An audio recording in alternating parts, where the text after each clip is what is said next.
Ce jeudi, ce sera la nouvelle édition de la Grande Guignolée des médias. Pour nous en parler, c'est notre rendez-vous annuel avec Mme Denise Babin de la Soupière de l'Abbé. Bienvenue à l'émission. Ça va bien aujourd'hui? Oui, ça va bien. Écoutez, on va faire un peu d'informations par rapport à la soupière avant de parler du protocole de la Grande Guignolée des médias. On sait, la soupière de l'Abbé qui aide les personnes les plus démunies. C'est quoi la mission exactement? Outre nourrir les gens dans le besoin, ça va être quoi la mission de la soupière? Ben, on nourrit les démunis, les gens qui ont besoin. Aussi, ça peut rompre la monotonie, comme les personnes qui sont toutes seules, qui ne se font pas manger. Donc. OK. Ils peuvent Qui ont venir, tendance à être isolés, ces Ils sont personnes. isolés, ils viennent rencontrer quand même des personnes qu'ils connaissent, puis ça les aide aussi. Là, tous les jours, ils ont leur rendez-vous. Ils sortent de la maison. Ça les motive à passer au travers de la journée. Ils sortent de la maison, Ouais. puis en plus, ils ont un bon repas. Ouais. Un bon repas complet, à tous les jours, au coût de 1 $. Fait que c'est pas beaucoup des repas de restaurant, là. Oui. Des vrais repas de restaurant, puis ils peuvent être servis 2 fois, il n'y a pas de problème. Là. OK. Pour seulement 1 $. Quand $1. on parle de repas, ça va ressembler à quoi le menu? Ben, une soupe, aujourd'hui, c'est du bœuf stroganoff. Après ça, il y a un dessert. Oui. Il y a de la salade, il y a des légumes, il y a de la salade, des tomates, tout ça. Tout le repas est complet avec un dessert. Ils peuvent rapporter à la maison de la soupe et du dessert. OK. Ils apportent le cruchon de soupe et on leur en donne. Oui. On donne ce qui reste. Oui. Au point de vue de la soupe et du dessert. On ne peut plus donner de viande, là, mais on peut donner encore ça. Et ça ressemble à quoi la fréquentation de la soupière de l'Abbé? Est-ce qu'il y a une On a à bonne peu clientèle? près, on peut calculer à peu près 3800 à 4000 repas par année. Par année? Mais on donne il y a à peu près 20-25 personnes qui viennent à tous les jours. OK, sur une base régulière. Ouais. Parce que le service, c'est vraiment du lundi au vendredi, c'est à tous les midis. Ben, en C'est fait, tous les midis. c'est de 11h à midi, c'est de bien ça? 11h. À 11h30 à peu près, tout le monde est parti. Ah, OK. Ça arrive à 10h30 de prendre le café. Oui. Donc, c'est ça, puis jaser un peu entre Puis jaser entre eux autres, là, 10h30 ils arrivent, puis ils prennent le café. Puis, Oui. c'est des personnes qui sont... il y en a qui sont démunies.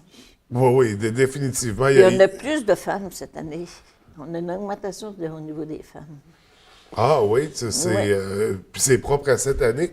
Mais justement, vous qui êtes là depuis un certain temps, qu'est-ce que vous avez observé au fil du temps? Est-ce qu'on a plus de gens qui utilisent le service aujourd'hui versus il y a 5 ou 10 ans?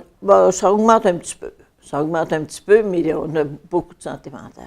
Problèmes de santé mentale, là, on a des problèmes de santé mentale. Oui.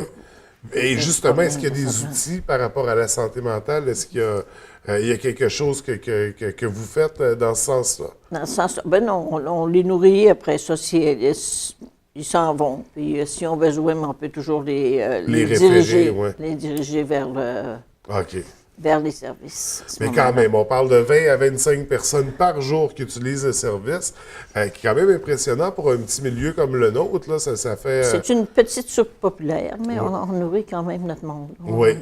On a quand même plein de bénévoles qui font partie. Nous autres, c'est seulement des bénévoles. Là. On ne paye personne. Là. Fait qu'on a plein de bénévoles là, tous les jours qui vont faire les repas. Après, parce que les repas, c'est ça qui va être vendu au coût d'1 $, mais en moyenne, ça va coûter combien un repas pour la soupière? On n'a jamais calculé ça. OK. On mais n'a jamais calculé. Ça revient sûrement plus qu'à 1 $, d'où l'importance du financement, parce que 3 à 4 000 repas par année, c'est... Parce que la guignolée, c'est notre seul financement. Alors, si je continue, là, on a toujours un dîner de Noël, parce que là, on va fermer pour la période. On a un dîner de Noël qu'on invite, c'est notre clientèle avec leur famille. OK. Qui peuvent venir dîner, on les sert comme dans un restaurant. Ils sont à la table, comme dans un restaurant. Oui. On a des cadeaux, on fait tirer des bons d'achat, des bons d'épicerie. Fait qu'on le fait vraiment célébration. Une belle célébration pour recevoir notre clientèle. Alors, c'est le 29. Là, cette année, c'est le 29 décembre. OK. Alors, on a 50 à peu près, 50 à 60 personnes qui viennent Oui. à ce moment-là. Donc, pour passer les anciens clients, ceux-là qui viennent, ceux-là qui ont des familles, des enfants, ils ont le droit d'amener toutes les familles. OK. Donc, ça a lieu le 29 décembre. Le 29 décembre. Pour les utilisateurs et leur famille. Oui. Sinon, est-ce qu'on a d'autres événements comme ça qui s'en viennent à la soupière? Ben, on a la guignolée, là. Oui, bien là, la guignolée, ça a lieu jeudi. Ça a lieu jeudi, puis comme on disait, c'est la seule activité de financement que vous avez. L'an dernier, c'est quel montant qui avait été amassé pour la soupière? On ramasse environ 13 000 OK, 13 000 on a besoin pour fonctionner 26 000 Fait qu'à ce moment-là, on a des dons. On a la ville qui nous donne quand même une subvention. Oui, oui. Après ça, on a des dons pour continuer. Parce que la guignolée, elle nous donne 13 000 mais par contre, durant l'année, ils nous donnent 4 000 à peu près. Cette année, on a eu 4 000 Ça, c'est tous les commanditaires ensemble qui donnent à la grande guignolée. Oui. C'est divisé entre les sous. OK, OK. Ça, c'est parce qu'on était dans les rues, là. Oui, oui, oui. Fait que ça fait en même temps 17, ça nous donne à peu près 17 000 Bon, on va couvrir plus que la moitié des dépenses annuelles. Oui. Mais il faut quand même compléter, voir avec la municipalité, avec les subventions, j'imagine.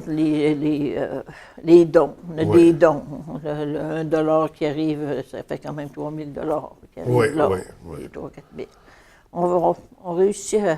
Donc, en bout de ligne, on a toujours le financement nécessaire, mais ça demeure au cœur de votre financement. C'est la Grande Guignolée qui arrive cette année le 7 décembre. Oui. Jeudi. Jeudi matin, puis là, on le sait, c'est les coins de rue les plus achalandés. Il fait beau, là, vous autres. Ça, c'est un problème. Les points de collecte, là, ça, on les mentionne. C'est toujours au coin de Potvin-Bouchard. Dans le coin où la lumière Potvin-Bouchard, il y a des collectes là. Au coin des Galeries de la Baie. Oui. Il y a des collectes là. Il y a le coin Tim Hortons. Le coin juste ici, c'est ça? Oui, c'est plus facile d'identifier par par les commerces. Par les commerces. C'est rendu ça, les clochers. Hein, oui, les autres, ils nous fournissent du café. Les coins Tim Hortons, puis il y a le coin d'Entre-Jean à la Baie, là. Il y a ce coin-là qui va avoir des personnes. On vous demande d'apporter de l'argent, puis pour nous aider. Des canages, tout ça, si vous en avez, vous pouvez toujours en donner aux personnes qui sont là. Les denrées non périssables. Fait qu'on prépare ça, on met ça dans notre voiture jeudi matin. Oui. Parce que toutes les intersections les plus achalandées, il y aura des gens pour collecter à ce moment-là. les dons. Puis c'est important de participer parce qu'on voit l'importance du service. Et là, c'est juste un petit bassin de population de la baie. J'imagine que dans les grands centres, on retrouve... les mêmes choses, mais à plus grande échelle. Donc, c'est quand même impressionnant de voir ces chiffres-là. Jeudi matin, donc, on prépare nos sous, on prépare nos dons pour la grande guignolée des médias. 6h30, 7h moins quart, quand il commence à faire clair un peu. Oui. On finit vers 9h30, 10h, ça dépend de la température. Là, 9h30, ça, on couvre à l'heure de pointe du matin. Puis pour tous nos bénévoles, s'il y en a qui veulent venir encore, on peut en accepter encore. OK. On est pas mal complet, mais on en prendra encore. Comment on peut communiquer avec vous pour s'impliquer? Oui. Vous pouvez me communiquer. À quel numéro de téléphone? Chez nous, j'ai un répondeur. Je vais donner mon numéro. 544-8534. 544-8534. Si on veut donner du temps jeudi matin, puis peut-être même directement à la soupière de la baie en tant que bénévole. Écoutez, Mme Babin, c'est toujours un plaisir de vous recevoir. On invite les gens à communiquer avec vous, donc pour prendre plus d'informations également. Jeudi matin, on donne généreusement, c'est pour une belle cause. Et on en a besoin. Oui, tout à fait. On en a besoin. Je voudrais dire aussi que le cercle de fermières de Grande-Baie, cette année, va nous donner des cadeaux pour le dîner de Noël. Donc, ils vont participer. Ils participent cette année, ils nous ont par année, ils nous ont choisis. Bon, d'une belle collaboration donc, qui s'installe dans le milieu. On souligne cette participation. Et là, Mme Babin, je vous remercie d'être venue nous rejoindre ce matin. On vous souhaite une belle année 2018 puis d'atteindre des objectifs jeudi lors de la grande guignolée des médias. Merci beaucoup. Bonne journée.